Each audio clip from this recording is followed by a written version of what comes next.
अस्सलाम वालेकुम dear teachers, कैसी हैं आप? उम्मीद करती हूँ बिल्कुल खैरियत से होंगी। आज हमने क्लास में बच्चे को वाव से शुरू होने वाले बहुत से नए अल्फाज से पहचान करवाई है। सबसे पहले कहानी सुनाई। कहानी सुनाते हुए आपने फोकस करना है कि तमाम बच्चे आपकी तरफ देख रहे हों और पूरी क्लास में एक एनवायरनमेंट ऐसा क्रिएट करना है जहाँ पर आपकी आवाज़ के उतार चढ़ाव, आपकी बॉडी लैंग्वेज के ज़रिए बच्चे कहानी के अल्फाज को भी गौर से सुन रहे हों और आपको भी तरफ मुतवज्जो हों। अगर आप कहानी LED पर दिखा रही हैं तो बच्चे मुकम्मल तौर पर LED को फोकस करें, उसमें ऑब्जर्व करें कि क्या क्या दिखाया जा रहा है और गौर से सुने कि क्या क्या बताया जा रहा है। आप इसकी असेसमेंट इस तरह से कर सकते हैं कि आप कुछ सवाल ऐसे पूछें जो कि बच्चे सुन रहे थे और कुछ सवाल ऐसे पूछें जो बच्चे देख रहे थे। इस तरह से आप बच्चे की लिसनिंग भी चेक कर सकते हैं और ऑब्जर्वेशनल स्किल भी चेक कर सकते हैं। आपने बच्चे को जब तस्वीरें दिखानी हैं तो LED प्रोजेक्शन पर आप तस्वीरें दिखाएं, बड़ी स्क्रीन पर दिखाएं ताकि क्लियरली बच्चे उसको देख सकें और फिर पहचान कर आपको उसका नाम बता सकें। अगर आप फ्लैश कार्ड का इस्तेमाल कर रहे हैं तो फ्लैश कार्ड थोड़े बड़े साइज के रखें ताकि बच्चे उसको साफ सुथरे तरीके से देख सकें और पहचानने के काबिल हो जाए।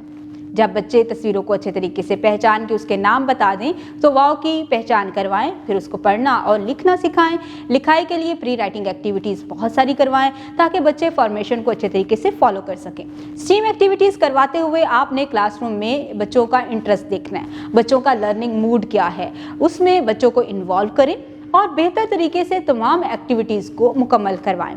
बच्चों को क्लियर इंस्ट्रक्शंस दें अपनी इन एक्टिविटीज़ को मुकम्मल कैसे करना है, उसके लिए कौन कौन सा मटेरियल चाहिए, टाइम कितना होगा और तमाम बच्चे किस तरह के एक ग्रुप की शक्ल में बैठेंगे या इंडिविजुअल जाके अपनी एक्टिविटीज़ को मुकम्मल करेंगे। ये सब आपने क्लास में क्रिएट करना है ताकि बच्चों का इंटरेस्ट भी डेवलप हो और बच्चे उससे लर्निंग भी करें। और उसके बाद आपने बच्चों को क्लास वर्क करवाना है जो कि हमारी वर्कबुक से होगा और वर्कबुक को आपने इसी तरह से जो है वो यूज़ करना है कि पहले कलर की एक्टिविटीज़ करवाएं, उसके बाद डॉटेड जो हरूफ़े तहजी हैं उनके ऊपर बच्चों को लिखने की प्रैक्टिस करवाएं, फॉर्मेशन को फॉलो करवाएं और जब बच्चे डॉट के ऊपर लिख रहे हों तो आपने वॉक एंड टॉक का मेथड अप्लाई करना है और बच्चों के साथ इंस्ट्रक्शन आपने देते रहना है और बच्चों की फॉर्मेशन को आपने ऑब्जर्व करते रहना है। इसके बाद आप बच्चों को होमवर्क दें, क्लियर इंस्ट्रक्शंस के साथ बच्चों को गाइड करें कि उन्होंने किस तरह से घर जाकर होमवर्क को मुकम्मल करना है और अपने पेरेंट्स के साथ कौन कौन सी एक्टिविटीज़ के हवाले से आपने पेरेंट्स के साथ शेयर करना है, स्टोरी किस तरह से जाके सुनानी है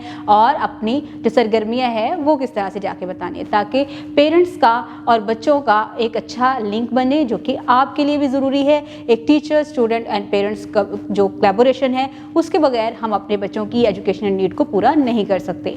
उम्मीद करती हूँ आपने आज की इस वीडियो से बहुत कुछ सीखा होगा। मज़ीद सीखने और जानने के लिए हमारे साथ रहेगा। मिलते हैं अगली वीडियो में, तब तक के लिए खुदा हाफिज़।